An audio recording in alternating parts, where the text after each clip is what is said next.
Hey everyone, Eric on Paper here, and in case you hadn't figured it out, I'm Eric. So, I'm glad that you guys are loving the Spider-Man 4 content, and I'm loving doing it. So I got a request from Ivan Sedlak, I hope I'm saying that right, to do Spider-Man and Black Cat, and I thought it'd be a great opportunity to discuss Black Cat and the role in her movie, as well as do another art tutorial. So Black Cat will be played by Mandy Huffman, and there's a photo of us at Comic Con from a little bit ago, and this is a costume test of her as the Black Cat, and I love that attitude. You can't direct that, though I'll take credit for it. So when I'm doing a piece involving two characters, what I try to do is figure out the emotions of the scene and also the best composition that shows them both off without sacrificing one character for the other. Now, this scene actually takes place in the movie. There's going to be a pretty cool rooftop battle between Spider Man and Black Cat. And yes, I have storyboarded it out, and we have some amazing choreography to go along with it. But this is kind of just a general impression and to get you excited. And what I like about the story at this point is that Black Cat's really toying with Spider Man. She's having fun with him while he's, of course, committed to the battle and has like the I don't want to hurt you. And she has that, oh yeah, like you can hurt me attitude. So I was talking with Mandy a lot about the character of Black Cat and her thoughts and feelings about playing her. And first off, like everyone else on the project, she is very excited to begin working on it. Mandy is a longtime fan of the character and said that she could relate more to Felicia Hardy than Mary Jane or Gwen Stacy growing up. And whether this means Mandy's a professional thief or not, I have no idea. But I really like the fact that she understood not just the Black Cat version of the character, but the Felicia Hardy role, which is equally prominent in the movie. And yes, Black Cat will put a big wedge in Peter and Mary Jane's relationship. Oh, and there, just to get back to the drawing, yeah, I reworked that leg quite a bit, and her arm. Never settle on your drawing. If something isn't feeling right, then absolutely go back and check it. Check it against a reference, a photo reference ideally, or if you can have a friend model. Don't be afraid to erase your work and get it right. Uh, there's plenty of instances where I do. I just happen to edit those bits out. So now I'm adding a cityscape behind them because otherwise they're just floating in midair. And yes, this is, as I mentioned earlier, going to be a rooftop battle. And for those of you who are fans of the Black Cat, we're going to be shooting these scenes first, probably, or really soon, as soon as, of course, quarantine lifts. So here I'm just going in and adding some of the Todd McFarlane spaghetti webbing, as he called it, though I didn't go as crazy as he did, because the point of the piece is more to show off Black Cat and Spider-Man's relationship.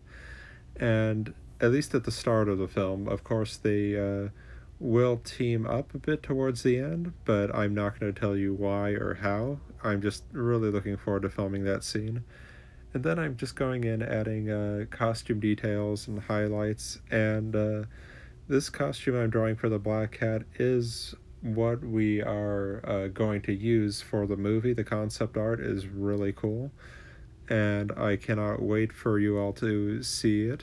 Now just going to the inking stage, and I like to outline the solids first with a 8 micron marker. And because this is a larger piece on a 11 by 17 canvas, I use the larger pen, excuse me, not marker. I use the larger size, and you can get away with doing outlines and body details.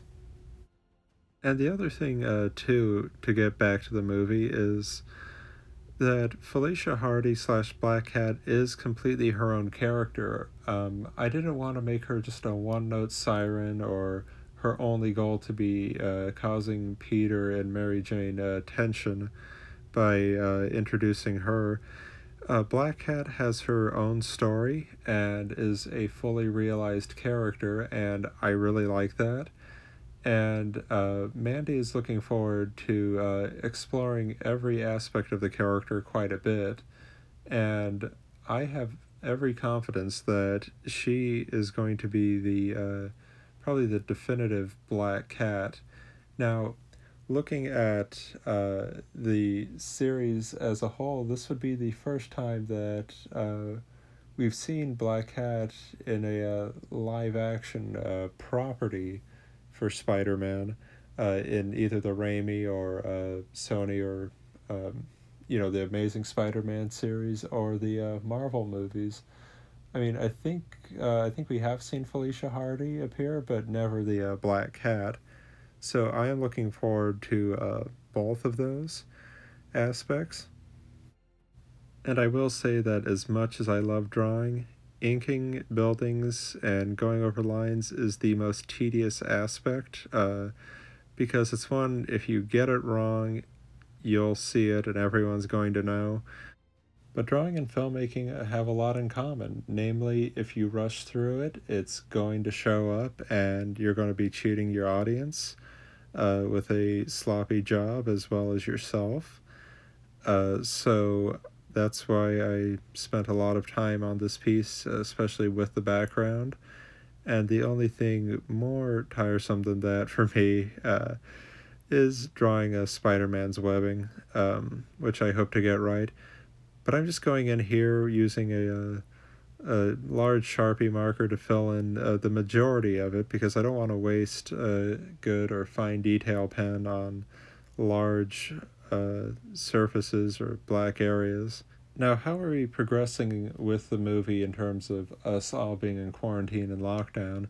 Well, what we're doing is actually rehearsals on Skype. And since there's a lot of chemistry that's essential for the Black Cat Spider Man relationship to work, we're going to be doing those sessions online for now, and I am super excited about it. I know Mandy and Bryn are going to bring their A game, and as a director, that's what I always like. Now, getting into my personal favorite stage, which is the coloring stage, I'm starting essentially to dye the paper with my Copic markers and using a cool gray on the Black Cat because if I were to literally color her black, it would cause her to blend in with the buildings and not be nearly as appealing to look at. And with Spider Man, I used reds to start his costume, but find that using an orange marker for the highlighted areas helps really bring it out and add a dimensionality to it. Like on Black Cat, as soon as I'm done with the shadow areas, I'm going to go in with a lighter blue like you see here just to give it a little more pop and dimension and enhance the texture. And the way I like to work is I put down my midtones first with my Copic markers. Then I go in with my shadows, blend them back in, and blend them all in, I should say, with a lighter color. And as far as the buildings go, I choose colors that won't draw attention to themselves but be believable in the environment. Like this muted brown color, I just know is on neither of them, neither of their costumes, or not even really in Felicia Hardy's slash Black Cat skin tone. So I just go in and pick these neutral colors that will still allow our heroes to pop. Now, this scene takes place in the daytime, but to be honest, I'm running a little low on my lighter blues. So what I did was just rely on some cloud cover and blend it in with kind of a sunrise in the background. And yeah, hopefully that'll work, and then maybe I can convince Bryn to change the time of day. Now for the final touch, I'm going in with colored pencils. I use Faber-Castell pencils just to go in and give the piece a little more dimensionality and a painterly feel, really play up those highlights and shadows. And what I really like doing when I'm using the colored pencils is to just explore the depth and dimensionality of the drawing. Uh, like here with the shadows and highlights, I find that it just makes it somehow feel a little more pleasing to the eye than leaving it in its copic state. And here along the back, realizing that it would realistically be in shadow, I just went in and added as much darkness as I could without making the area totally fade into blackness and blend in too much with the building. Now, as far as this rooftop fight goes, I really want to keep it as real as possible, meaning I'm going to have Mandy and Bryn do their own fighting. And the film will have some amazing CGI by VFX Valor, and no doubt I'll be using it for some moments that won't entirely be possible to for human beings to perform. Because as much as I tried to have Bren get bitten by a radioactive spider, he just wasn't going to have that happen, and lack of commitment to the character, I guess. A kid. But being that I'm a fan of martial arts movies and a martial artist myself, I am a real stickler for making sure that the actors land their moves right and the choreography looks good. So, as soon as social distancing is over, we're going to be rehearsing these scenes. But none of these fight scenes, especially the one with Spider Man and Black Cat, are just going to be a collection of moves thrown together. What they will be is all character and performance based.